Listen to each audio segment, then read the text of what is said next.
అందరూ SST queue లైన్‌లో అయితే నిలబడాలా? ఇది చాలా మందికుండే డౌటు.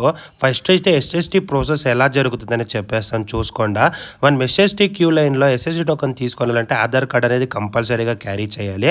మనం ఆధార్ కార్డ్ కౌంటర్ దగ్గర పోయినంక ఇస్తే మనకుండే ఆధార్ కార్డ్ నంబర్‌ని ఆ టోకెన్‌లో ఉండే నంబర్‌కి అయితే అటాచ్ చేస్తారో, తర్వాత మనం ఫోటో అయితే తీసుకొని రెసిప్ట్‌లో మన ఫోటో, మన ఆధార్ కార్డు, మన టైమింగ్ స్లాటు, మళ్ళీ ఆ టోకెన్ నెంబర్ ఇవన్నీ ప్రింట్ అవుట్ అయ్యి వస్తుంది. అందుకోసమే అందరూ అయితే క్యూ లైన్‌లో నిలుచుకోనాలా. ఒక్కరికి ఒక్క టోకెన్ మాత్రమే ఇస్తారు. ఎందుకంటే ఒకరిది కంప్లీట్ ఇన్ఫర్మేషన్ అనేది తీసుకొని వాళ్ళు ఫోటో కూడా తీసుకుంటారు కాబట్టి.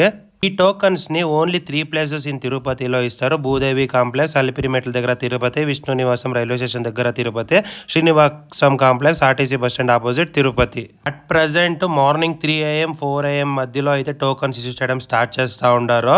ఈ రోజు టోకన్ తీసుకుంటే నెక్స్ట్ డేకే దర్శనం అనేది ఉంటుంది. దర్శనం వెయిటింగ్ టైం వచ్చేసి 3 to 8 hours based on the crowd. నేనేమైనా ఇంకా ఇన్ఫర్మేషన్ మిస్ చేసేది యాడ్ చేసి ఉంటే కమెంట్ రూపంలో మీరు యాడ్ చేయండి. చాలా జనాలకు అనేది యూస్ఫుల్ అవుతుంది మీరు చేసే కమెంట్లో. ఇక్కడి వరకు ఈ వీడియో చూసినందుకు thank you so much. Om Namo Venkatesaya.